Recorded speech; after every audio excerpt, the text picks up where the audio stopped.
नमस्कार, मैं हूं विजय विद्रोही।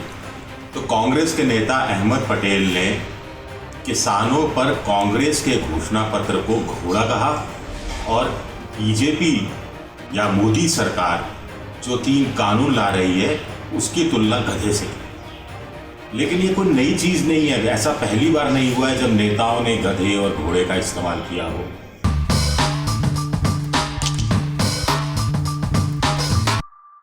मध्य प्रदेश में 15 साल शिवराज सिंह चौहान की सरकार रही। 15 साल बाद वो सरकार से हटे, कमलनाथ मुख्यमंत्री बने। खैर अब दोबारा शिवराज सिंह मुख्यमंत्री बन गए हैं। तब प्रदीप जायसवाल खनिज मंत्री थे कमलनाथ सरकार में। तो प्रदीप जायसवाल का ये कहना था कि दरअसल जनता को अब समझ में आया है, 15 साल तक जनता गधा बनती रही, अब जाके उनको समझ में आया है कि जिसे वो घोड़ा समझ रहे थे वो गधा है। प्रदीप जायसवाल ने आगे कहा कि 15 साल तक शिवराज सिंह की सरकार बयान देकर और विज्ञापन देकर गधे को घोड़ा साबित करने की कोशिश करती रही, लेकिन अब जनता पहचान गई है कि जिसे वो दरअसल घोड़ा समझ रहे थे वो गधा है। तो एक गधे का एक प्रयोग ये देखा आपने। कैलाश विजयवर्गीय भी मध्य प्रदेश के बड़े नेता हैं, हालांकि इस समय पश्चिम बंगाल में ज़्यादा सक्रिय हैं। उनके बेटे हैं आकाश विजयवर्गीय। आपको ध्यान होगा कि एक अवैध निर्माण तोड़ने के मामले में कैसे उन्होंने बल्ला लहराया था। तो जब राहुल गांधी ने एयर स्ट्राइक के सबूत मांगे तो उनके बेटे आकाश विजयवर्गीय ने इस पर राहुल गांधी को गधों का सरताज बना दिया। चुनावी भाषण में कहा कि ये तो गधों की सरकार है। तो इसको साबित करने के लिए भी एक बीजेपी कार्यकर्ता को ले आए जो गधे जैसी शक्ल लेके आया, यानी गधे जैसा कुछ कटआउट उसका होगा सर पे कुछ। तो इस पर भी भारी बवाल मचा। कांग्रेस के नेताओं ने कहा कि कम से कम गधों का तो आप अपमान मत कीजिए, मर्यादा के साथ सभा कीजिए और किसी बड़े नेता की तुलना ऐसे गधों के सरताज से मत कीजिए। इनके पिता जो हैं कैलाश विजयवर्गीय, उन्होंने गधों से तो नहीं, शत्रुघ्न सिन्हा की तुलना कुत्तों से कर दी थी। उन्होंने कहा कि जैसे गाड़ी के आगे आगे कुत्ता चलता है तो कुत्ते को ये गुमान होता है कि गाड़ी उसके कारण चल रही है। तो यही हालत शत्रुघ्न सिन्हा की है।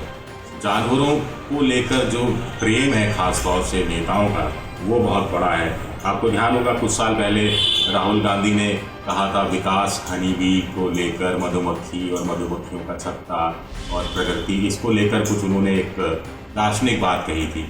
बीजेपी के नेताओं ने उसमें से सार निकाला और कह दिया कि मधुमक्खियों की रानी तो सोनिया गांधी, और डंक मार रही है कांग्रेस पिछले 70 सालों से।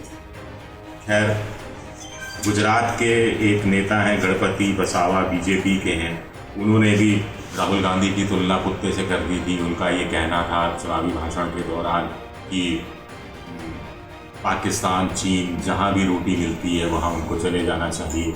गधों की बात हो रही है तो सबसे चर्चित बयान तो अखिलेश यादव का रहा। उत्तर प्रदेश के मुख्यमंत्री थे, चुनाव प्रचार के दौरान उन्होंने एक ट्वीट किया। वो उस समय था जब गधों का मेला गुजरात में लगता है और अमिताभ बच्चन के लिए कहा जा रहा था कि वो बीजेपी के प्रचार के लिए, मोदी के प्रचार के लिए जाएंगे। तो उन्होंने ट्वीट कर दिया कि अखिलेश यादव ने कि सदी के महानायक से मैं ये कहना चाहता हूँ कि वो गुजरात में गधे का प्रचार नहीं करें। गुजरात में बीजेपी के गधे प्रचार भी करवाते हैं। इस तरह की बात उन्होंने कही। इसको लेकर भारी विरोध हुआ। फिर बेनी बाबू ने कह दिया कि समाजवादी पार्टी में सब गधे ही गधे भरे हुए हैं। तो गधे के मुकाबले गधे का इस्तेमाल होता रहा है।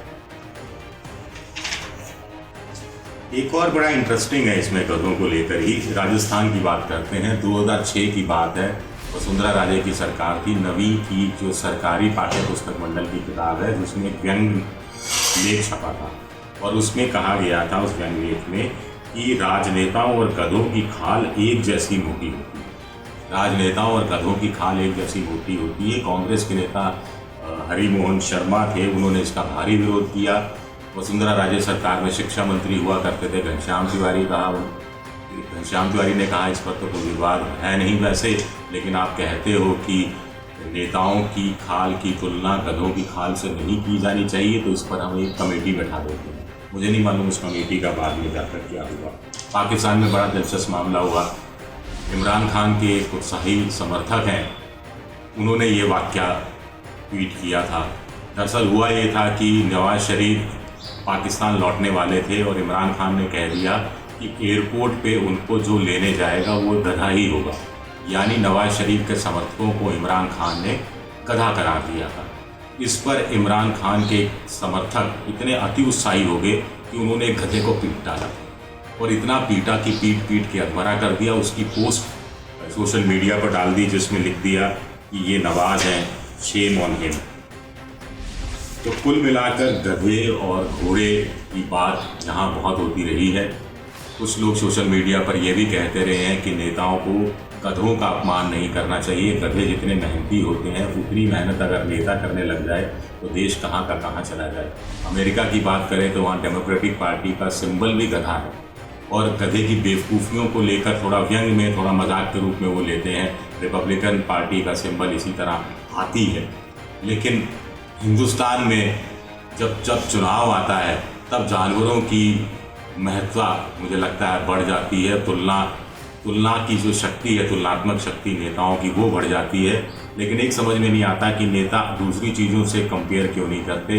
हमेशा कभी गधा, कभी घोड़ा, कभी कुत्ता, कभी शेर और कभी मधुमक्खी, इस तरह की बातों की से ही तुलना करते हैं। अभी बिहार के चुनाव फिर सर पर हैं। अब देखना दिलचस्प रहेगा कि बिहार में क्या गधों की एंट्री होती है या नहीं होती। एबीपी न्यूज़ आपको रखे आगे।